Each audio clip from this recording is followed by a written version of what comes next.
so much for joining us again at our Spotlight series here with Carrie McFerrin. We are going to be talking to Carrie about a couple of different things today, but we're really excited to continue to get to know her.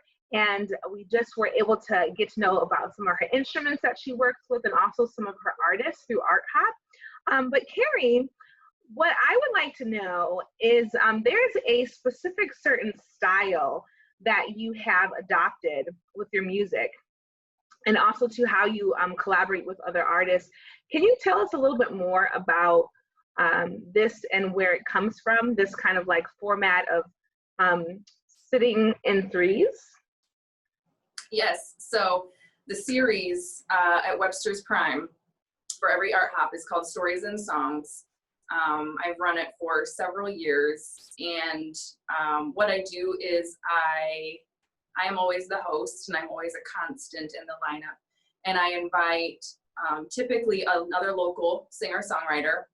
We try to keep it all to original music, and then I like to invite someone from out of town, depending on if someone's on tour and they're coming through, and I'm aware of that, or if it's just somebody that I've been keeping on my radar and I want to bring in just to kind of diversify the lineup a bit. So at showtime, we're in a row, and we each just do one song at a time. So I start the night, and then I introduce the performers, and we encourage them to share where the songs came from, any funny backgrounds, and it's really sheds some interesting light on the songs. If you just hear a song, it just means what it means to you, but actually hearing from the artist where it came from, what inspired it, what they were going through, it's pretty powerful.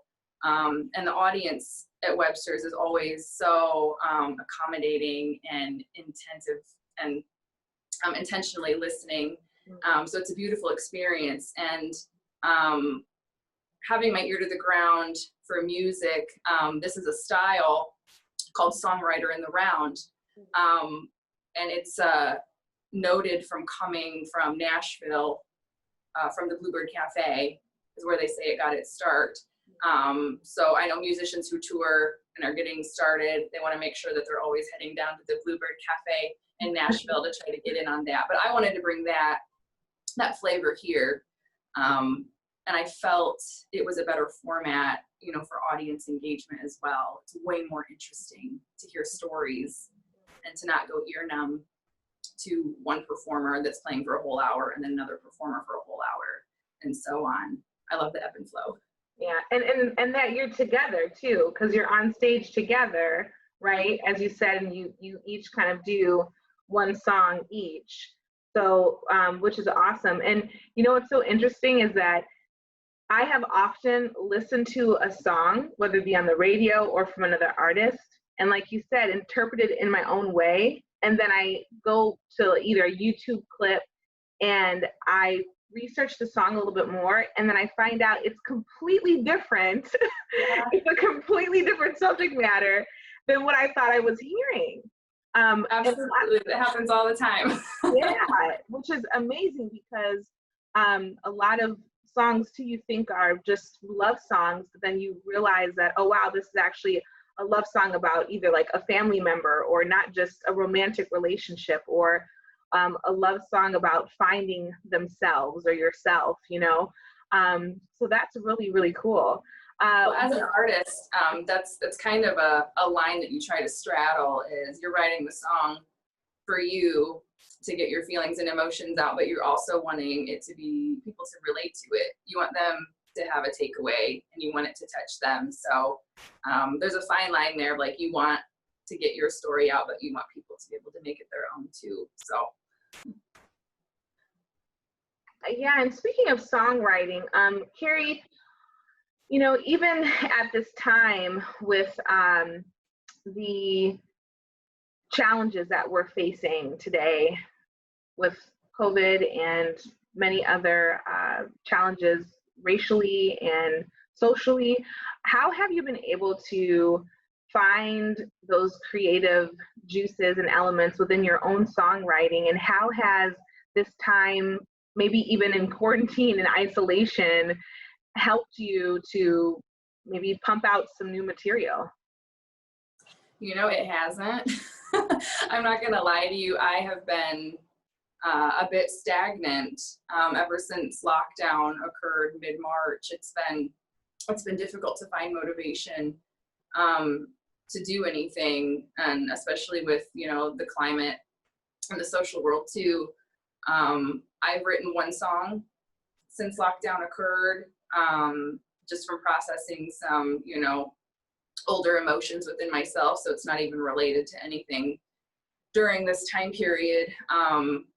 Initially, my plans for this time period were to be finishing an album that I actually am working on through a grant through the Arts Council. Yes. So that's on hold right now too. So, but that was what I had been planning to fill up this time. So motivation has been, it's been difficult. Doing the stories and songs virtually has helped keep me plugged in, kept my performance chops somewhat going. I also run an open mic through Louis Trophy House every Wednesday, and we had been doing that virtually every Wednesday too, just to kind of keep me also plugged in with a lot of the local performers. But no, it's been a weird time for everyone, and I am really happy that a lot of my musical counterparts have flourished and done a lot of really cool music things, but that was not in the cards for me. Yeah, I mean, and thank you for being honest. I think that it's very tough to mentally and emotionally be in a place of peace. And a lot of times, even for me, with my theater background, it's like we flourish on that audience. We flourish on that physical interaction. And a lot of my creative juices also involve meeting people and seeing people. And I actually just a couple days ago when I was out and about, it was crazy because I was like, there's actually people. There's actually, it's crazy to say, but I was reminded by just the diversity that's around us. And, you know, in terms of just, you know, families and single people, and it was just the weirdest thing to rediscover that, Yeah. being in our homes for so long. And as you said, that part of that isolation maybe, and stifling, I don't want to bring it up as a negative word, but it could be stifling with our creative energy. So hopefully, as you said, some of your virtual connections and, you know, what you've been able to still, you know, bring about with your music has been able to kind of reignite you. Yeah, it has. Yeah. Mm-hmm. But I was going to say too, just last thing too, Carrie, before we go on to our next conversation, what do you think, I mean, what is it going to take for you as an artist within this time to be able to get back to that place where you are being able to write more, and, you know, what kind of space do you feel like you need to be in as an artist? I'm really trying to look at this period of time as a sabbatical for myself, a time to reflect on what I had been doing and maybe a time to regroup. So I'm trying to look at it, like you said, like not as a negative, but perhaps more as a positive. And it's really lent some beautiful insight to me. I tend to overdo it, burn the candle at both ends, because I do music full time, exclusively.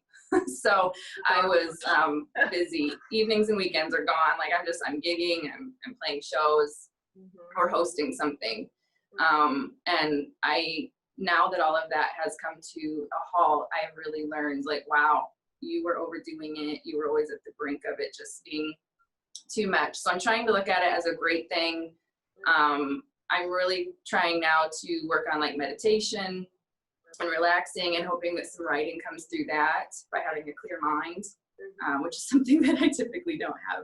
It's jumbled full of words and thoughts and things. So I'm going to try to be doing that. I know outdoor shows are starting to happen. My band played one earlier this month, and that was wonderful, just to kind of dip my toe back in. But I'm expecting kind of a slow ramp up for everything to get back into it.